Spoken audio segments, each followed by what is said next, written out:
Welcome to the Windows Computer and Technology channel, and one last video that kind of ties into what we learned about Windows 11 at 400 million PCs around the world, close to 500 early 2024.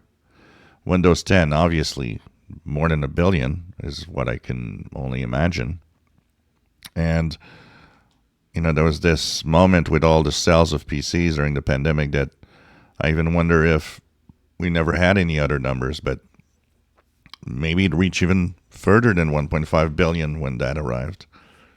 Who knows? But we got to use numbers we have. Now, for that future to be interesting and for Windows 10 not to be haunting Microsoft, it makes me think that Windows 12 needs to be incredible. Windows 11, I think a lot of the hate coming to Windows 11 comes from the minimum requirements that prevented too many people from being here. It made them mad because they couldn't be here. And so a lot of the negativity of Windows 11 comes from there, as by itself, Windows 11 isn't that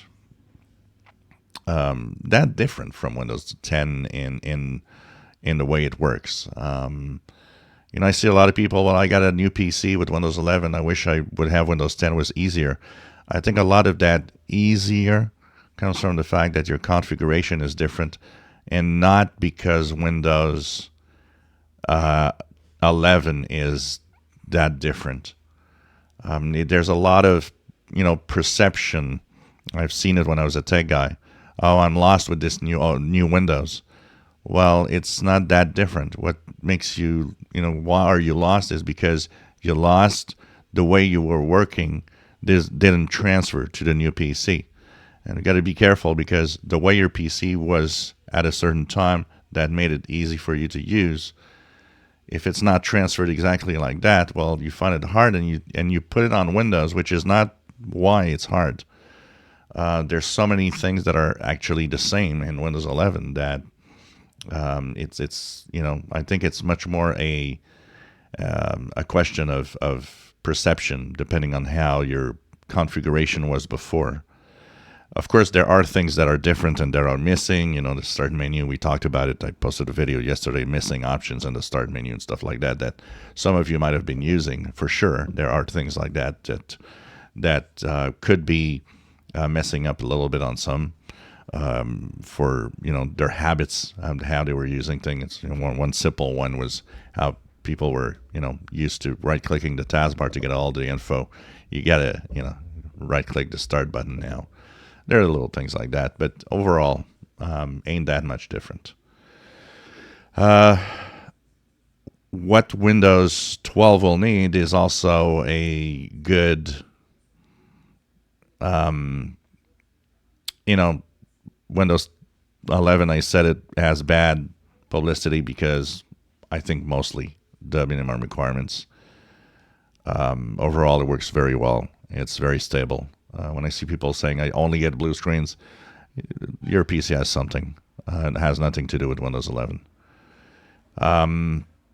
Windows 12 will need to, from the start, get a good reputation. That's one thing. If you want Windows 10 to fade away, and if you want people to maybe forget some of the negativity of Windows 11, Windows 12 is going to be, and will need to be, a darn good operating system. It will need to have great features. It will need to maybe adopt and add a lot of the things that people are asking that are missing from Windows 11. They're talking about AI and cloud integration that will be much more present in Windows 12. What will that bring? What will that make people want to, go and, Windows 12, that's the thing. There will probably be part of people moving to Windows 12 because it's going to say, oh, well, I'm waiting for the bad version, Windows 11, to have a new version to move over.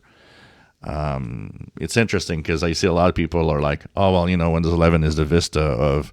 It's not. And there's nothing actually to compare Windows 11 to any of the worst Windows at all. The only thing that's preventing it from moving ahead is, it was a kind of unfinished when it was released. Still missing some stuff. But the minimum requirements are really what, bogged it down a lot. Because it has, and it doesn't even compare close to anything bad that Microsoft did. It's not bad at all, actually. But Windows 12, the question I have for you guys is, what key feature, what would Windows 12 need to have for you to actually start thinking of, I want to move on to that new Windows, which for a lot of you out there will require new PCs. This is going to be an interesting one.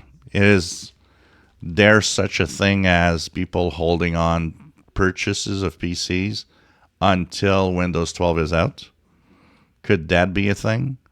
And of course, will the closeness of the end of support for Windows 10 increase the PC sales when Windows 12 is out?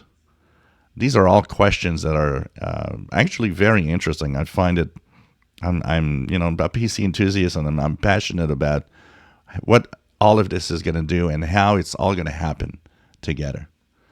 So anyways, if you have an opinion on that, just write it below. If you enjoy my videos, please subscribe, give us thumbs up. Thank you for watching.